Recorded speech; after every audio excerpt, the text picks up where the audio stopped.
quả nó cua chẳng chân mà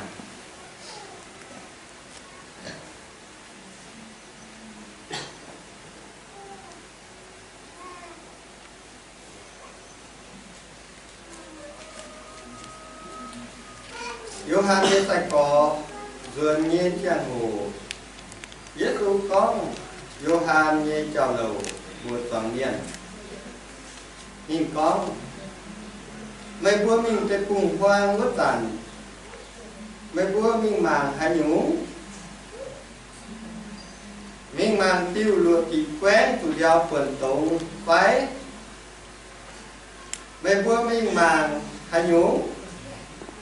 màng tâm chẳng ton chút chiêu chút tùn phái chút chiêu chút tùn nhiên nhiên dương hung tìm tháng lò với nhung mấy bữa thớt mình oai quạt hay nhú oai quạt tao phải làm miên tế nhé xa tế nhé và mấy bữa oai quạt của tao nhìn xuống cầu thu tàu hòa miên Johann Tê Tùng chinh sâu phía chân con kinh hùng con Dìa oai thái dê nhiên tổ tiền miên minh đàn đây điều lệ mê nhị cháu Dìa con tiền của mê vua tập án dâm miền của đống thế miền chiều vương như lễ của tàu Johann cầu thô chĩa bà dâm kinh tông như quốc dấu cao phải chiều của tàu nín thọ cầu thô chĩa Johann dương nét tàu Johann chĩa con chun tổ tháo y tàn in hung như quốc chủ miên ngoài chủ miên tổ tổ và chủ miên tổ miên ngoài tháng tháo Johann như lùng đĩa toán tàu hòa miên tháo Mô-xê như lê đạt và có kim hùng ngoài tài tổ phiếu phương miền như cháu sẽ có mấy vua những xiên quốc tế miền thế kim hùng tàu tài như hòa Johann Tê Tùng nhìn vua con hỏi tài của tàu Elia hai tàu mang nó hỏi chủ pen nó mang lỗ ổ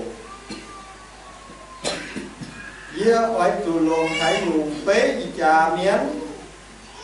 nhìn vua sen hát phải chuối tiến trai hòn nái quan hiểu quốc quan nhìn vua con Dìa vua bảo dìa vua tiếm hợp đồng nụ mấy vua già mấy tháng hỷ Dìa vua bảo trước chân tài như du mấy vua già mấy nhiếm thế nhiên kia vương như lễ vất tàu Johann tài vất tàn nhìn tê mấy nhàn hay nhùng và mấy hốt ăn tiếu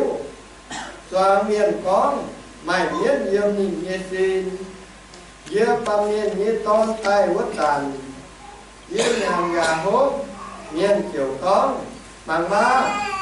nét tàu miên khung máu nhàn hốt vinh háng nhìn nhà tháo đến lô ma hùng cha siêu dầu trì như miên tháo mình tao hoài như miên dấu tòi và thất tài nhé thì quân sinh kim hùng nhiên thông minh thật kinh khổ nhi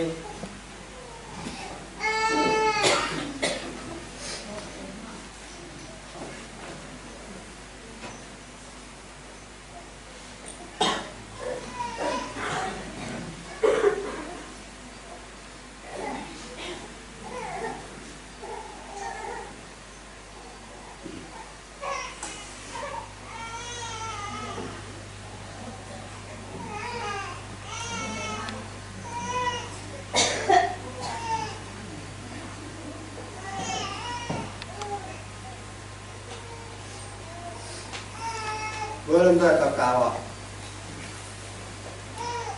ô chàng trên nhiệt chiếu thì vu phải kinh tháo như vừa thọ tàu cú như mấy nhiêu đi trên ấy được đô lồng hải ngoài on như bây nhiêu thì bây nhiêu tí như bây nhiêu cô như bây nhiêu ảnh cũng chip sản khá chứ là cái lồng hải ta sẽ có như vừa tu biển hiếu mình có như vừa tổ mình có như vừa ngoan như vừa hại mấy thì hãy nhìn như vừa thiếu à vì nay thì tại như vừa thố thiếu mình sẽ xử lý việc này dân cóm như vừa nói nòng xéo và dân cóm như vừa nhìn người như hiếu thì xong mình thảo sát như vừa tiếp thiếu mình như vậy thố thiếu mình tổ phi sen lồng dê mình như chặt tỏng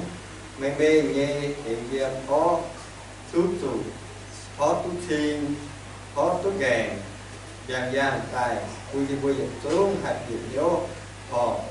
chịu tôm mình hỏi vui như vui biển nhớ nhẹ tôm mình hỏi vui như vui hiếu nhẹ nếu chạy thì chút như vui như vui chạy tiếp tú chim sâu nhẹ một tỷ nếu như vui như nhớ chạy mạnh khác như vui chạy chút tiếp khác dân nét để chim sâu như bản tài on như nhớ cho bạn người nói như vui để mừng hài vô cũng nên học cha hồ chiêu quân chiếu mình thố mình như tình đi tỏ chiến gì có mình nhiều bạn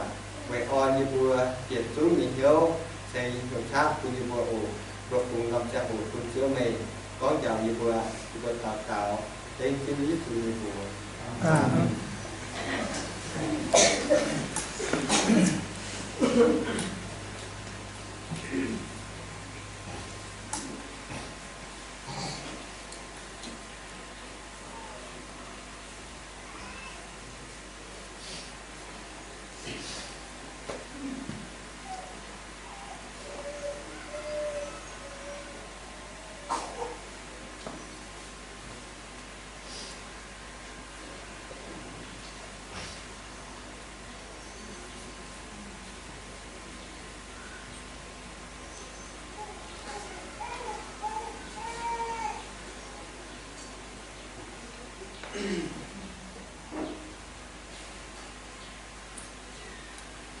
hiện tại vừa tu hủ thảo ông là Johann Quảng Chủ Khấu ở Quảng Chủ vừa lô Chủ Khấu dấu quân nhìn nhớ máy tình chiều thái miền mình này Giêsu Chúa Giêsu có mình nhìn can vừa liều Johann như sạch cỏ Johann như sạch cỏ vừa rồi nhé liều dám quạt Giêsu mình thỉnh Johann thất lộ có bao hiếu tu con Giêsu hỏi quân Johann như thế quân Johann chút chút nhiều cha con Johann đâu có gì hiếu quân Johann hiếu tỉnh con Tông Giêsu tại thảo cũng chủ chúa lào nếu con nhìn tôi chim đường cha hắn mấy thì nhìn tôi xuất lộ ý đó vua em gọi tròn chân hộ tròn chân mang cá chiếu Giêsu hắn hải nó thì Johann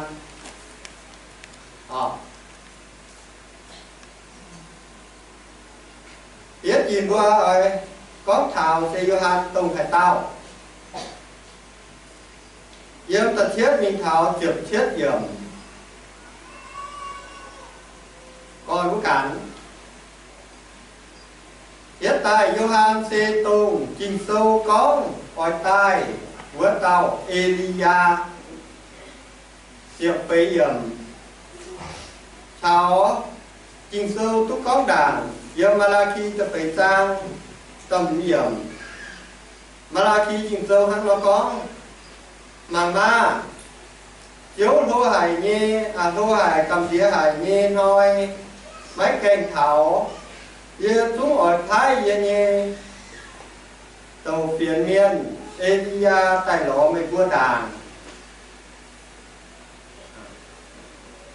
với hiếu tu công trên vua mảng thám nhê thảo Israel phải yêu thái miền và đúng đảng Giêsu xuất sĩ về bé nhìn tin phải cũng có dụng bị bé ngàn địa tí nghe phải xích nghe mãi mai giờ tao thiên ngu nghe tàu à miền tàu à tay quang thảo nãy bị miền á hắn nói có chiều hiếu tu con Malachi trình sâu phía đàng Giêsu xuất xế dù chia lừa bé thì lòng bé ngàn thầy tổng hắn nói trình sâu phía chàng đàng lao nhê lừa bé ngàn như tổng con chàng con hắn mà con màng ma chiếu lúa hài cầm thịa hài như nói cũng mới canh thảo dưa ọt thái như tổ tiên nhân minh đàng mình ló với bữa đàng không điều đấy chỗ dưa bữa đón trang hồ như thái miền tổ trình sâu mình bè dâm đàng đến cô lụa pét xếp pét nhàng như tổng mai tàu tàu miền vừa hiểu Elia dâm bác bù với đàn quốc tàu Israel miền như tàu miền thế chi nung tàu Pun Israel miền mai khá mai bộ tàu túc của hồng như xỉ thôi nhé liêu tông nãy non trang hồ với xuống cảnh xuất tế như trang hồ miền tháp như tổ nãy Malachi trình sâu thì muốn mình bè hiếu tu Elia tung nhưng mà giờ tung hiếu tu Elia thế niềm nàng có lùng nhà nhưng mà tù nãy non tòng như trình sâu nhưng mà giờ tung lại có mày nói Elia chuyển dâm luôn tàu cam tay quàng niềm vua thì vua hát nó thám hát nó lại nếu bà nhìn nói xuất xảy tay Johan cũng xuất xảy tay với con số tàu miền như cô Sun Chinu Nhê Châu Lầu Quân Yu Thái Miền Yu Thái Miền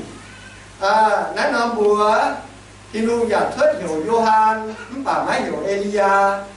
nếu tàu Quân Yu Thái Miền máy hai bên bè máy tu hiếu bà nhìn nói Giêsu ở chủ lồng trình sâu như là phó mình vừa đi qua Johan sẽ tùng nét tàu tùng trình sâu có Elia ngoài tay đàn lọ mình vừa tùng nét nhẹ tay Johan sẽ tùng minh đàn thiện xíu Giêsu liều lấy cháu với tàu dâm tiệp dầm mắt thai sâu quá điều dâm Malachi tập pham sang tại giết dầm mình có giờ hỏi thái dân nhiên tổ dân nhiên minh đàn thành mây minh đàn thành mây đều lấy cháu đấy xin hắn thảo chưa Giêsu con nó với hiếu tu con hai nó minh đàn đều lấy cháu nung đáy để và phiêu mình với cha lùng đĩa muốn cuốn nhiều thai miền muốn cuốn dâm hình ruột nòng nòng của nhé phì miền dân rình dân xuống nhìn bữa mai hùng kia nhìn bữa như hùng kia hỏi mình hạt đau ở mình hạt cung cháo nhìn bữa mai tàu tôm quên giờ hùng kia như thập niên thôi nhé điều chúng ta tôm quên là từ hiểu chân mình đàng bữa miền tím cháo hùng kia mình chúng ta của này tháng hùng kia và mình hãy miền là tuổi hiếu đàng con không chia ở phía này là tuổi bền chàng bởi vì như là tôi nhận được bây là tụi con bền chàng tổ lệ chàng như là con bền chàng hành lẽ nếu bữa tụi bền chàng tình ngọn chết như bữa không chia tay nó có đàng mẹ và không chia quả thì bữa nó ba tụi quầy gì tụi phước gì nào phải chàng đàng không chia nhân viên quả thì bữa thì hắn nói tôm tao tôm quên như không kia thậm nhiên là tụi mình đàng hiểu chết mình không kia tay bè phím tao có hại hiện chú mà tụi quầy gì khuyên với nhớ quầy gì thai không kia điều hắn nói lùm đấy đâu mà bé có thảo xê vui như thái miền hung hề nhất biển nhớ Giêsu xê bé thắng Thiên hùng như Giêsu sẽ thiên hùng như ton với thác hùng kia nó ai nếu đeo tụi mày tao tổng phiền miền dâm Giêsu nhé với đảng mẹ ngô nhé tài tuôn buổi thải miền ở chủ quái thì bây giờ nhớ bền thì bây giờ nhớ tài tiếp Giêsu thải Giêsu hát nó nếu bà đi vua giảm hiếu mấy bè nếu Gioan Giêsu chỗ Gioan sẽ còn rồi mình Giêsu chỗ có chân có mình Gioan thì tùng nãy tàu á Phan tay Giêsu có mình thảo vừa chọn nhiên Gioan đó vừa chọn nhiên hai nó mấy vua thuyết mình để cùng hoang lõ mạng hay nhú Giêsu đặt nông qua này on cái nông qua này tay bùn nát để chọn nhiên thì kinh chuyện nhớ nhé hay mình bẻ nô nhé nhìn vua này cả rồi vua mình để cùng hoang lõ mạng hay nhú mà tiêu lúa tì quét quân giáo quần tổng giao phải ở phải mình mang tao chẳng con chút chiêu chút tùn phải Giêsu có mình nhé chút chiêu chút tùn như miền mà hai dâm để cùng hoang dâm hung tỉ tháng với nhiều mấy vua mình để cùng hoang với mang hay nhú với tụ nãy non cha hồ xe chia tay á non cha hồ Gioan dâm để cùng hoang hiểu chết tôi chỉ luôn nhé cháu nhé cha hồ chia tay tôi nhận xuống yêu thái miền mình mang hết Gioan mình lo Gioan thành vua chia vua như thế chàng liễu á ý phản Gioan chủ vấn chết luôn liễu á nhìn vua mấy hiếu nhìn vua cụ nhận xuống tiền Gioan xe bến thì luôn nhé tòa miền bà sẽ có vua trả lồng trình sâu dấu lô yêu thái miền mất lẽ máy tiếp bảo vệ chụp bài phím nhận xuống tiếp phải lẽ con Gioan sẽ chỉ hùng nhất tòa miền thì vua mới nói họ mấy ngàn ở chùa chết lệnh hắn sẽ có vua chẳng tu nó mà chùi Gioan đối Giêsu này cả đi vua hãy tao phun lễ Gioan ta thấy nên chịu âm như lễ thì đủ phun phải bàm miền ni vua nó tao ni vua con thì con chỉ hùng phun tai Giêsu hỏi này cả vua người hết chịu mấy món Gioan như hòa hiếu tôi chỉ hùng phun tai á bác sĩ con bàm miền phun tai bè tiếng hỏi tiếng với nhất chuối về chùa bè tiếng diệt xuống diệt Gioan sẽ chỉ hùng nhất tòa miền nhá hắn nó diệt xuống bè tiếng sẽ diệt Gioanเป็นที่รุ่งnhất tòa miền bà nếu bớt diệtเป็นphổ thông nhất tòa miền nãy sẽ mất dù Gioan sẽ tòa miền bà điเป็นdiệt tàu lệnh chế nhất tòa miền tông dươngที่รุ่งnhất tòa miền tông vừa hại hắn vừa mảng TV phai mảng phim này bớt quả hạt tàn thì vừa có truyền khẩu dụ của hoàng thượng tao nói thì vừa thế ta là chủ to hùng tiến như tiến thì vừa hai to thì vừa như chui chun thì hùng như vừa hùng tiến như hòa tàu hùng tiến như hòa tú vừa tàu á đã nó ấy thì vừa phun có bên phổ thông như tàu hòa miền nó vừa phun mất dù vừa lại như mất dù mấy chàng liều Gioan vừa Giêsu thì có mình vừa thì vừa có mấy vua hỏi bằng tao tòa miền giấy nhé nên giấy tòa miền á chú á bằng bố phú nên bên phổ thông như tòa miền này mấy họ nên anh cao lô chia diệt xuống với tây tòa miền thô có thảo lô do buồn có thảo lô dâm yêu thai miền bờ đốn nếu vua phú thô chia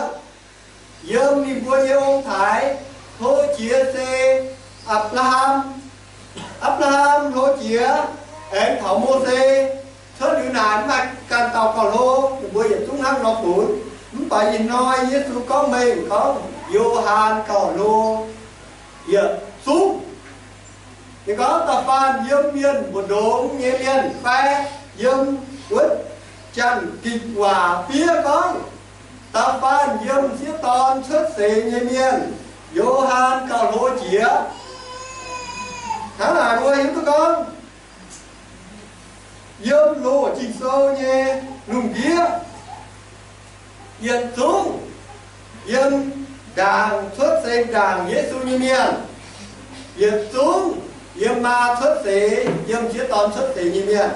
dây Johann còn lô chĩa thằng nói cô vừa hiểu tôi con Johann tùng hải tao Johann như mình hồ hãng hải no đô hiểu mà cả hãng hải no thiện rút rút tại cô vừa hiểu tôi con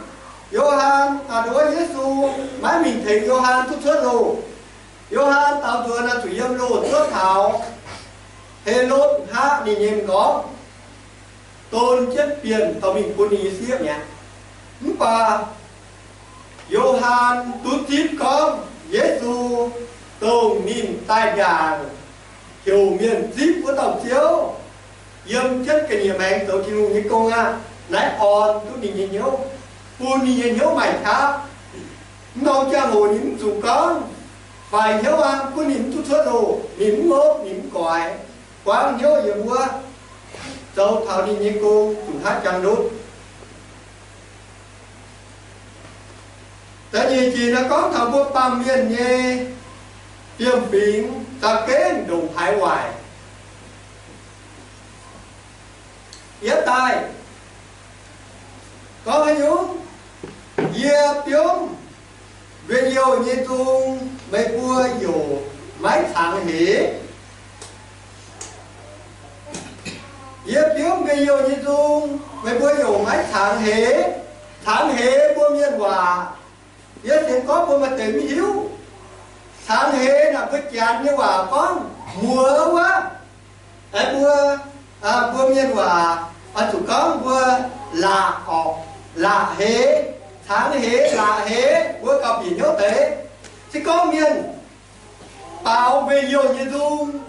tiếng phải bỏ về nhiều như đồ như thâu liu về chủ về nhiều như muối bia thảo vừa như nhau liu vừa trúng hỏi tùng vừa như xin về thảo về nhiều vừa như xin hỏi chủ tùng chỉ xin tay là hệ liu ấy luôn hồi Giêsu con vừa ba miên nền hát phải chuối tuổi chết trai hòn nái quan dùng quan máy tùng nhớ với vua đúng á số chèo với vua bảo về nhiều như tu mấy vua chỉ xin là hệ á bảo quốc tế quốc quan bảo dung bỏ lo số về nhiều quốc quan miền tuổi chân thảo quốc tế tùng nhớ máy ảnh thế nếu cái đó này đi bố hỏi sao bước qua là tụi anh tối bước qua là mới dùng hay đó nhưng bữa tụi đúng á bảo biết chân tài như du bảo nhiều muốn du bảo tao ý như du muốn đi bữa tập quý đi bữa mà cả họp đi bữa họp tôi nói bảo bữa bảo biết chân tài như du bảo nhiều muốn du đi bữa họp chủ nhiệm quý giá tô bung và đi bữa thế nào nhiễm dưới chân là bao nhiêu còn quá mãi tùng nhau dấu hay dùng bạc dấu về nhau và nó bước mai về nhau là cho dấu dao túi tụi nó bước dấu dao nhé đấy chào cuốn đi bước nhưng bước giảm tấn thảo dao cũng thảo nhớ mai tùng tụi nó bước ná con tài nhúng nhẹ tay yếp bước táo trước chân tài như du trước tê như du mê bua giả mai nhớ ná bề hòa bế gió hòa bế tài giáo vua cọc biển hốt tế sẽ có vua mà muốn nói Giêsu phó mình sẽ tùng hải Giêsu phó mình con thế miền chiều ôm như lễ của tàu Johann tai quất tàn nhìn mái nhàn hãy dù và mái hốp ngủ chiếu miền con này mà miền giống như xin nhé mái trang phố hải mái nhàn mái hốp này miền giống như xin tổ phụ nín mái trang đi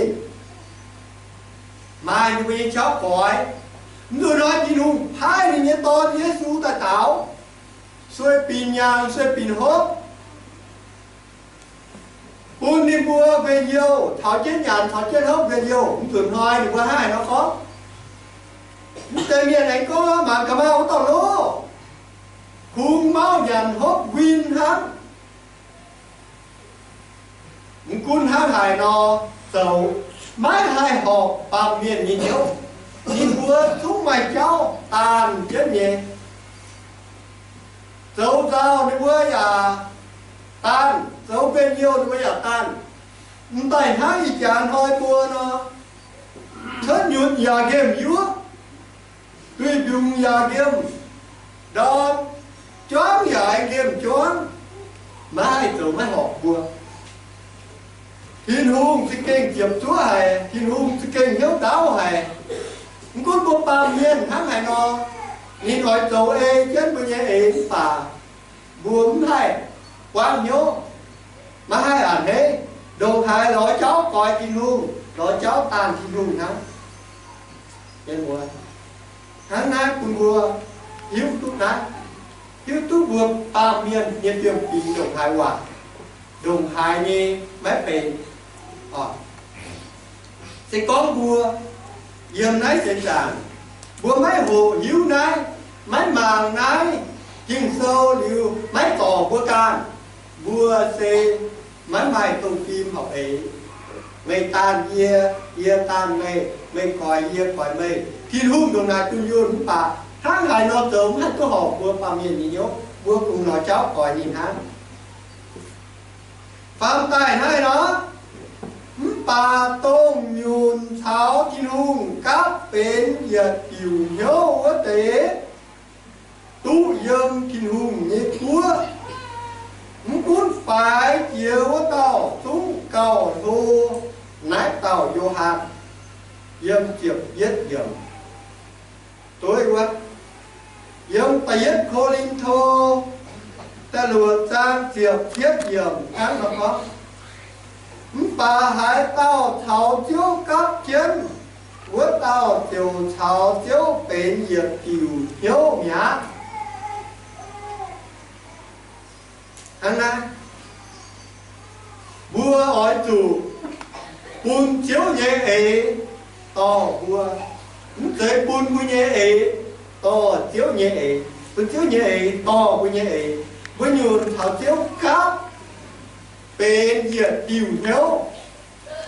chiếu dao bùa thảo nhìn tròn chất dao à chiếu chát bùa chát nè chiếu nhiễm bùa nhiễm à hôm nay chúng ta sẽ có bùa hôm nay thảo chiếu bệnh nhiệt thủy thiếu chiếu Giêsu nụ bệnh của bùa có ở cha của tôi mà hai nó Gioan tổng đô chiếu tạo và hai đó tổng hắn nó đô nhùn trốn bên can tài chíp Giêsu có can nhẹ ế mình cáp thảo Giêsu nhé bệnh nhiệt kiểu ế nái nhung miên dương thiên hùng tú dương thiên hùng nhiệt quốc quốc tổng phải chiếu tao à bà thoại cao rồi vô hẳn kinh lông hài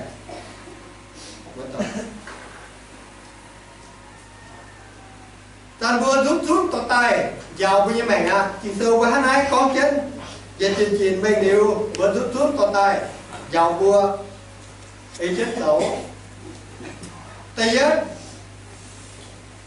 với chết xấu như xe máy tùng tàn niên Luca ta luật sang ta pham à Luca ta luật sang và chụp chết điểm hắn nó có máy tùng tàn niên khi hung chiều máy tàn mày cua máy tùng tìm nhiên nhiên chuối khi hung chiều máy tìm mày vui nhiên chuối hắn nói bước áo ruồn việc giúp và chủ chom nhốt ta trình sâu nhùn bùn thiên hùng nhé ế to vua thảo tiêu Giêsu các bệnh diệt kiểu hiếu diệt nhung ế tụng toàn tình sẽ có vua mát vài phim sẽ có vua bệnh tàn miền như miền hung hề như tàn tây miền tàn Gioan ngài miền như mình như xin máy tàn tài chính máy nhàn máy hốt nãy nhìn bùa giả phun tàn miền hả nhìn bùa mắt phun có nãy như bùa tàn thì thủ tại vì nói Chúa Giêsu có nhìn bùa tàn thì thủ vì nói Chúa Giêsu tại thảo nhìn bùa vì hãng người chiêm tôi Giêsu nhìn bùa tàn Giêsu có mà cả đại tàu miền cũng máu nhàn máu hốt vinh hãng nhìn bùa giả phun nhìn bùa tàn pa miền hãng tàn chủ chiên thì đủ như tòn đấy bùa ói tiêu đam bùa ói chủ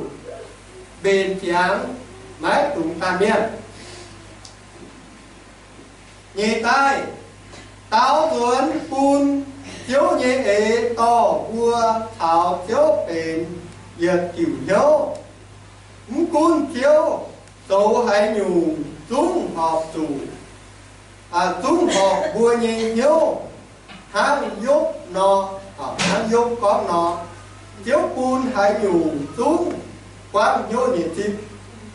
qua thực trò với nhẹ phiêu phính tai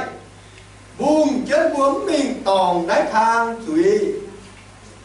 và chụp bùn chiếu nhẹ phiêu phính to bùa thảo chiếu bền diệt kiểu ế diệt nhung ế diệt kiểu nhớ hang dốt nó máy trùng cõi máy trùng ngốc dốt bơi hiếu tú mẹ dốt quy cốm tạm tổn hiếu khi hùng quân đi bua bền tôm của tròi búa máy tía chín nhê nâu tía chín tía chiếu nhê sành khú tía nhung sành khú quan nhê tham người nói dốt giàn hay dốt nhé áo giàn hay viên yêu hải người nói tạp quán nhớ thì hùng áo chủ tàn mày nói thì hùng lại sa tan tài tàn dốt thì hùng mãi ỏi bùn sa tan tàn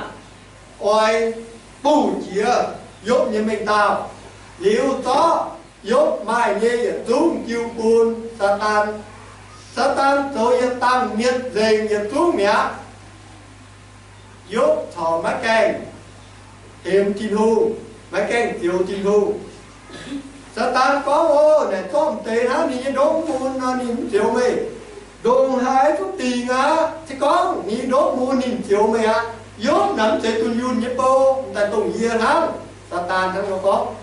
tin hùng hai bùa tốt chiều tốt dốt nhé chẳng xin nhé đốt dâm gọc bèn chiều quân sa tan tại múa dốt nhé đốt dâm gọc bèn bút phan thao thao được nhé chuối dẫm với tổng chuối á nhong chết dâm tháng dù tiền giặc ở muôn hải rồi nói kìm bài đúng á quân xin nhà muôn tiền dốt nhé áo chỉ còn có vừa dốt này thì nu mai nhung lố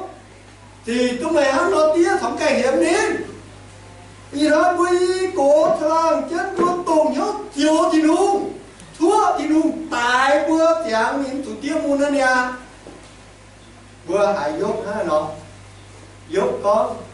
mấy này buông hãy nhìn chứ to nè thì nu cuốn lỗ nhé anh hết tiếp thì nu cuốn hoài nhé tiếp á dù dân thì nu ta lỗ hoài quá dốt nhé tiếp qua đấy bữa tụi mai ở tụi bền chẳng nái nòn nhớ bữa chính tai mấy tôi tê thì hương nhé bố tề mấy tôi tề tin hung nhé ế vừa chúng ta mấy tề pin coi chiếu ngốc chiếu như mẹ phạm tai chiếu Giêsu mấy thầy Gioan sớ lô tà chiếu bùn vừa hiếu tú nãy tao Gioan dâm cả há hiến tú dầu cao lô chìa dâm lô trình sâu phụ thủ chiếu nhẹ nhiệt xuống miền dâm há cha con chị tài nó dâm yêu thai miền của đốm yêu thai miền phun vua nhớ ông thái lô chìa xê Abraham Thảo Mô-xê vui nhập bọn thế nhấy xin con vua hay nó mình tổ chính sâu màng lông đâu á Abraham thảo Mô-sê ham chiếu như cháu thảo đi bây giờ xem phim hãy tàn bố tổ thảo này tế chính sâu hãy bua nhé hãy bua bùi tú hãy bua má hãy với tú đi bua hãy nhé co đi bua thì kinh thô hãy bua hông hãy nên hãy bản hãy nó tao Johan hãy cao đôi chỉ đi bua vì hãng nghe ý chá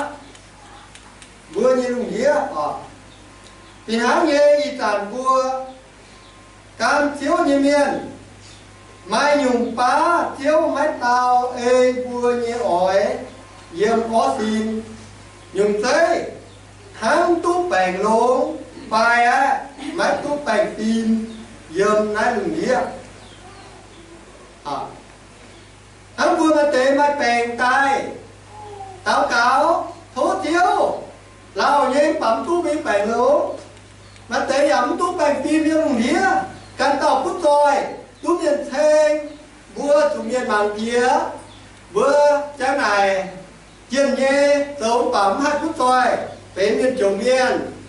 tú hay dùng mình tàu dâm lùng biết thái chàng chiếu tàu bua để phá dâm này lùng biết phải hắn hay nó chiếu bua phải chiếu bùn bua hiếu dương cả hai hiến